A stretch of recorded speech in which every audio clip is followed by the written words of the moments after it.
माँ चली अमेरिका। निधि का नेचर बचपन से ही शर्मिला था। वो ना ज्यादा लोगों से बात करना पसंद करती और ना ही ज्यादा मिलना जुलना।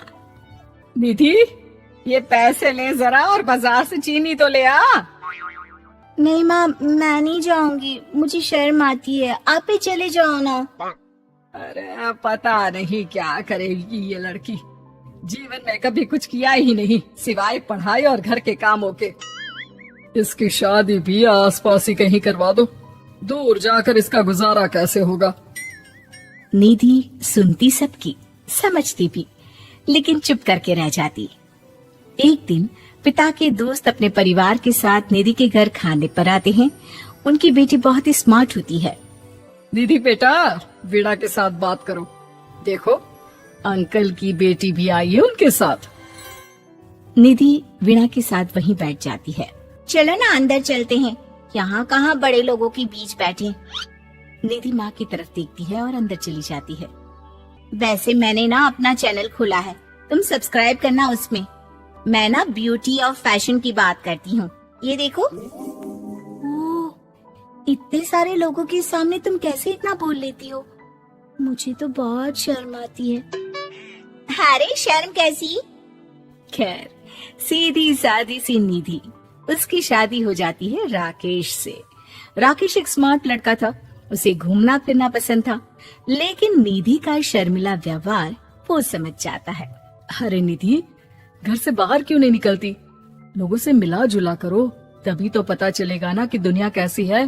क्या करना है पता करके? शादी से पहले पापा और अब आप, ठीक है ना? मुझे ज्यादा दुनियादारी में नहीं पड़ना। निधि की जिंदगी ठीक ठाक चल रही थी। उसके 2 लड़के होते हैं, दोनों को वो पढ़ाती लिखाती, उनका ख्याल रखती। निधि, 25 साल हो गए शादी को, दोनों बच्चे सेटल हैं। हम लोगों ने शहर में 2 मकान भी ले लिए। दोनों की शादी उसका पता ही नहीं चला कैसे उड़ गया। हाँ, ये तो है। मैं खुश हूँ, जिम्मेदारियाँ आती रही, मैं निभाती रही, और क्या चाहिए। देखो, मैंने सोचा है कि अब हम लोग अमेरिका जाकर रहेंगे। यहाँ की जिंदगी तो जी ली, वैसे मुझे वहाँ बहुत अच्छी नौकरी मिल रही है। मैं कैसे चलूंगी? मुझे वहाँ का कुछ नहीं पता। अब तो जानते हैं ना कि मैं घर से बाहर ही कम निकलती हूँ। अरे तो क्या हुआ, वहाँ भी घर में ही रहना है ना, मैं हूँ ना, नौकरी करूँगा। निधि मान जाती है और पति के साथ अमेरिका चली जाती है। माँ, तुम्हारी बहू को बच्चा होने वाला है, तो क्या तुम 2 महीने के लिए यहाँ आ सकती हो? मुझे तुम्हारी बहुत जरूरत है, मैं टिकट भेज देता हूँ। हाँ हाँ, ये तो बहुत खुशी की बात है। मेरा भी मन सबसे मिलने का कर रहा था, पर क्या माँ पर? अब मैं आऊंगी कैसे? पापा से बात करती हूँ। देखो माँ, प्लीज बहाना मत बनाना, तुम जानती हो ना इस वक्त में मैं किसी पर भरोसा नहीं कर सकता हूँ। निधि पति को सारी बात बताती है। क्या आप भी चलेंगे? निधि, आने जाने में बड़ा खर्च हो जाएगा, ऊपर से मुझे यहाँ छुट्टी नहीं मिलेगी। बहू पर वक्त ऐसा है कि तुमको तो जाना ही पड़ेगा। मैं अकेले दुकान तक तो नहीं जा पाती, इतनी दूर भारत कैसे जाऊंगी? मुझसे नहीं होगा। लेकिन सबके कहने पर निधि को जाना ही पड़ता है। एयरपोर्ट में घबराई निधि एक मुसाफिर से कहती है, मैं ना भारत जा रही हूँ, दिल्ली जाने वाली फ्लाइट। सब मिलकर निधि की मदद करते हैं और फाइनली निधि भारत पहुंच जाती है, जहां बेटा उन्हें घर ले आता है। वाह माँ जी, यहाँ तो मैं भोपाल तक नहीं जा पाती, आप अमेरिका से आ गई। भाई, चालाकी तो औरतों में होनी ही चाहिए, यहाँ हम बुद्धू के बुद्धू रह गए। निधि इतनी दूर और लंबा सफर करके थक जाती है, वो चुपचाप बैठ जाती है। बैठना नहीं है माँ जी, बच्चा पकड़ना है, ये लीजिए। और हाँ, घर का काम तो मैं करूंगी नहीं, जानती है ना शरीर कच्चा सा है, तो मुन्ने को सुलाकर कुछ बना लीजिएगा। निधि को बहू का व्यवहार बहुत बुरा लगता है। जैसी भी थी, पिता और पति की हमेशा लाडली रही थी निधि। निधि बेटी की तरफ देखती है। माँ, वो काम वाली कोई मिल नहीं रही है ना, मैं देखने की कोशिश तो कर रहा हूँ, जैसे ही मिल जाएगी वो संभाल लेगी सारा काम। अरे कैसी बात कर रहे हो? जब पहले मैंने कहा था कि अमेरिका से इनके टिकट में जो पैसा खर्च कर रहे हो उतने में नौकरानी रख लो, तो नहीं, मेरी बात पर विश्वास नहीं था। कि ना ना कोई मेरे बच्चे को अच्छे से नहीं संभालेगा। अब इनका भी खर्चा और नौकरानी का भी खर्चा। अरे ना जी ना, मैं नहीं संभाल सकती। निधि जैसे तैसे 2 महीने रहकर वापस अमेरिका चली जाती है, लेकिन वहां जाते ही जैसे राकेश उसे देखता है उसके गले लग जाता है।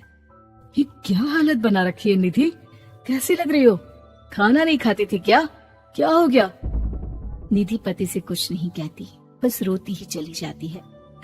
मैं नहीं चाहूंगी कभी भी भारत, आप मुझे हमेशा यही रखना अपने पास।